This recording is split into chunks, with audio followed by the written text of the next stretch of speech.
нашето село се е казвало Кацамуница. По-късно е преименувано на Божурица. То носи името на красивото полско цвете Божур, което и до днес краси нашите поляни и нашите гори. Чедо, преди 300 години по земята плъзнала най-страшната тогава за човечеството болест – чумата, дето всичко морила, не подминала и нашето село. Старо и младо умирали. И тогава останалите живи решили да направят курбан. Курбанът бил 2 черни овце. Двама братя-близнаци, Петър и Павел, спрегнали 2 вола, също близнаци, в рамо, направено от дърво близнак, и с него обиколили селото с 3 бразди. Там, където бил затворен кръгът, там поставили този оброчен камък с християнски кръст на него. Това е чедо курбанът. Нарекли този курбан Врачове. И до ден днешен това име се е запазило и се прави в нашето село за здраве. Сега нашите баби ще наготвят курбана Врачови, а ние с чедо ще гледаме. Гледай и ти, че когато ние си отидем, ти ще готвиш с твоите дружки. Гледай хубаво.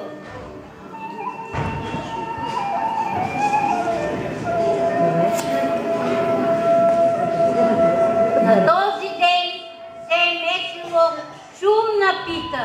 Всяка къща месела. Това била пита, която като се обичала, намазвала се смех и се раздавала по къщите, за да се умилостиви чумата и да подмини къщите и домакинствата.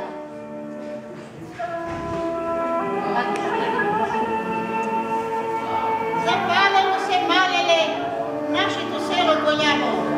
Не е горяло от огън, а е горяло от болест. Тежката болест, черната чума. Голямо и мало умирало. Затова аз днес тук съм да направя курбан, всеки да си хапне за здраве. Але, аз ще взема да меса чумната пита. Меси, чедо, чумната пита се меси с брашно и с водица без солчица. А отгоре нещо? И като се изпече, се помажи с медец и заедно с курбана се раздава по залче за здраве. Айде, месия. Айде, давайте.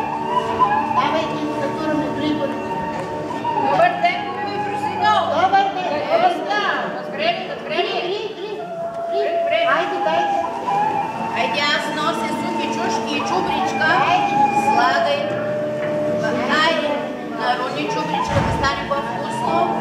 Аз нося вашки лука и чушленца да подлюти малко. Добре. И съм родила чак на Спасова душа за бабина душица. Много вкусно сте. Чакай и аз да поръчам. Айде, поръчайте. Курбан без шурбица, без Чушка и без бабина душица не става. Я да опитате за сол. Вкусно е. Ще ме изгориш това. Нито солчичо ще сложиш. Айде. Але я да опитам и аз. Айде, мамо, опитай. Добре. Как ти си пристигнала? Тук съм. Дай да ти помогна. Чакай да видим питата, да видим Той туризма да се покача с вън.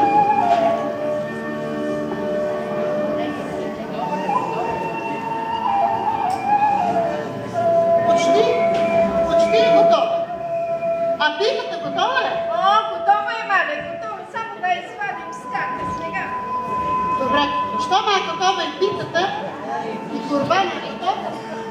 Който вика, попа. Аз ще да жив.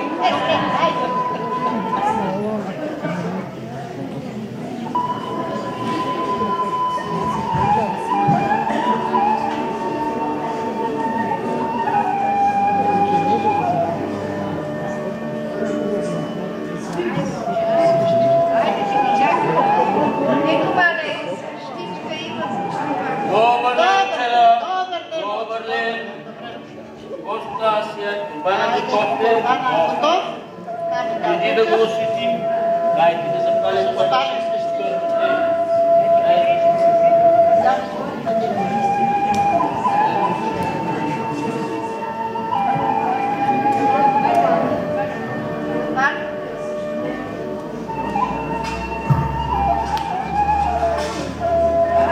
Айде сега да осветим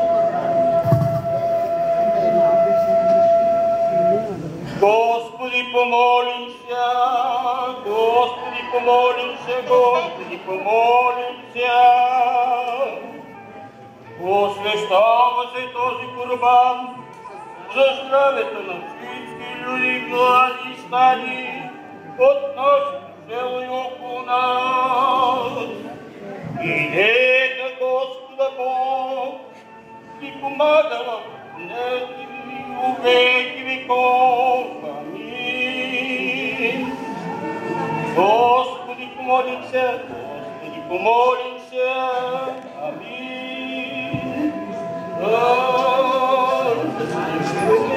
Здравите, да поръщим като пана,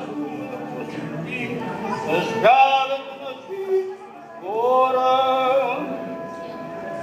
Цялото село, Цялото село, и младо и старо, на живо и здраво да нони ни посещават и болести. Бог да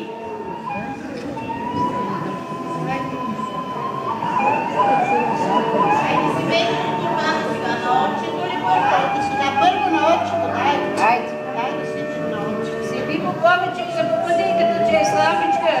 Тя кота ли гя. Айде, айде. и ви здрави да сте. Айде, там питка да си От чумната питка. Айде, си пи на мене, Гуйо. Отче, папа, хубаво се.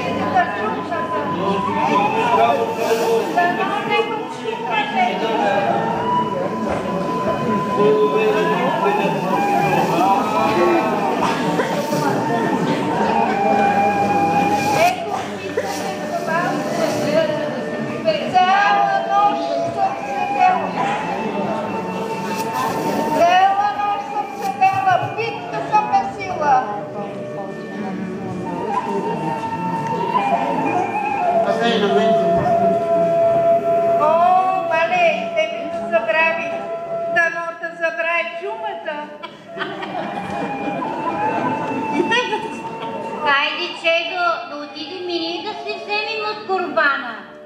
Папа, какво е станало с двамата близнаци Петър и Павел? Ами какво, чедо? Близнакът Павел бил убит от чертези. Памет на двамата братя била кръстена новата тогава църква Свети Петър и Павел. Селският събор, си спомням, се празнуваше на Петров ден. И до ден днешен врачовик се прави в края на месец ноември.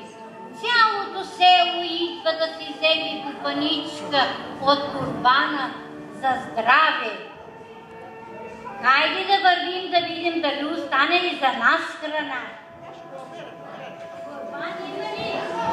Има. Хайде да ми се пиши на нас за здраве.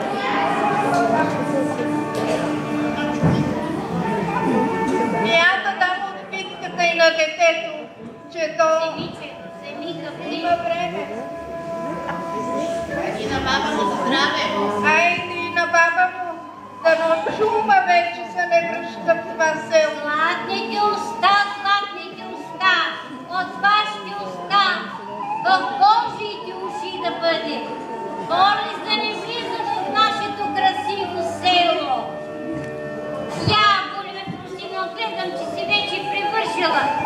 Хайде да си тръгваме, а пък мъжете ще дойдат да приберат съдовите.